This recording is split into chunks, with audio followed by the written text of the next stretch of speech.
नमस्कार, भारत एक्सप्रेस देख रहे हैं आप। आपके साथ मैं हूं उज्जवल मिश्रा। झारखंड में इंडिया गठबंधन चुनाव जीतकर सीटें तो इतनी ले आया, लेकिन उसके जो घटक दल हैं और खास तौर पर कांग्रेस पार्टी, क्या उसका हाल भी जम्मू कश्मीर के विधानसभा चुनावों की तरह हो गया? ऐसा हम इसलिए कह रहे हैं क्योंकि कांग्रेस ने झारखंड में चुनाव तो जीता, आदिवासी बहुल सीटों पर चुनाव जीता। उसके बाद उसके मोटिवेशन, उसके मंसूबे सारे हाई थे, लेकिन राज्य में जब चुनाव जीतने के बाद जेएमएम से उसकी बात चल रही थी एक डिप्टी सीएम की, वो मांग पूरी नहीं हो पाई और अब सूत्रों के हवाले से खबर मिल रही है कि 4 मंत्रियों की बात फाइनल हुई है। अब झारखंड के अंदर जम्मू कश्मीर वाला हाल कांग्रेस का कैसे हुआ, इसके लिए जम्मू कश्मीर के चुनावों की तरफ चलना पड़ेगा जब उसके नतीजे आए थे।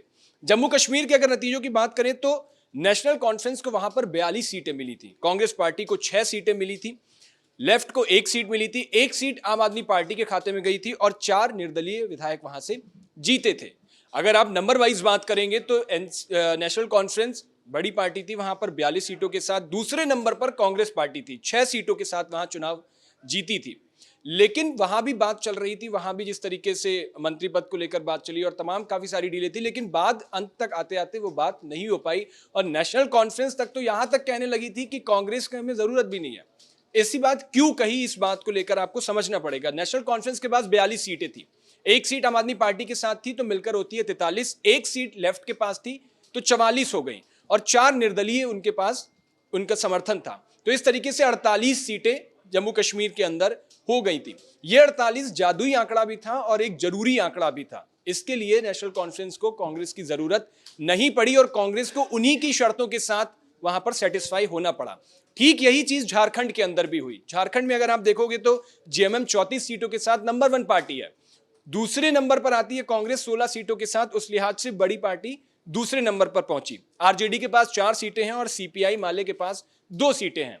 अब झारखंड में बहुमत के लिए, सरकार बनाने के लिए चाहिए है 41 सीटें, ठीक है। उसमें आप देखोगे तो 34 सीटें जेएमएम के पास हैं, आरजेडी के पास 4 सीटें हैं और 2 सीटें सीपीआई एमएल के पास हैं।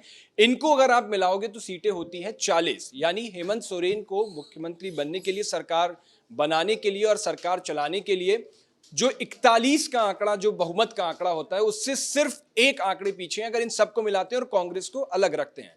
तो इसीलिए कांग्रेस को भी उन्हीं की शर्तों के साथ शामिल होना पड़ा और जो डिप्टी सीएम की बात चल रही थी वो बात पूरी नहीं हो पाई। और अब जो खबर है वो सूत्रों के हवाले से यह है कि कांग्रेस को 4 मंत्री झारखंड के अंदर मिल सकते हैं। इसमें कोई शक्को सुबह नहीं है कि हेमंत सोरेन ही मुख्यमंत्री होंगे झारखंड के। हेमंत सोरेन ही चौथी बार शपथ लेंगे, क्योंकि हेमंत सोरेन ने कल इंडिया ब्लॉक के सभी नेताओं से दिल्ली आकर मुलाकात की। उन्होंने कांग्रेस अध्यक्ष मल्लिकार्जुन खड़गे, राहुल गांधी, प्रियंका गांधी से मुलाकात की। फिर वो अरविंद केजरीवाल के घर भी गए, अरविंद केजरीवाल और उनकी पत्नी से मुलाकात की। उसके बाद प्रधानमंत्री मोदी से भी मुलाकात की और उन्होंने अपने 28 तारीख को जो शपथ ग्रहण समारोह होने जा रहा है उसमें निमंत्रण भी सौंपा।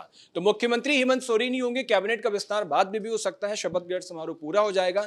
लेकिन कांग्रेस का बेशक हाल जम्मू कश्मीर वाला ही यहां पे रहा और जीत कर वो दूसरे नंबर की पार्टी जरूर झारखंड के अंदर बनी, लेकिन अपनी शर्तों के साथ वो जेएमएम के साथ सुलह नहीं कर पाई।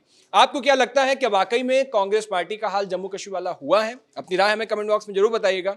देश और दुनिया की बाकी तमाम खबरों के लिए देखते रहिए भारत एक्सप्रेस। शुक्रिया।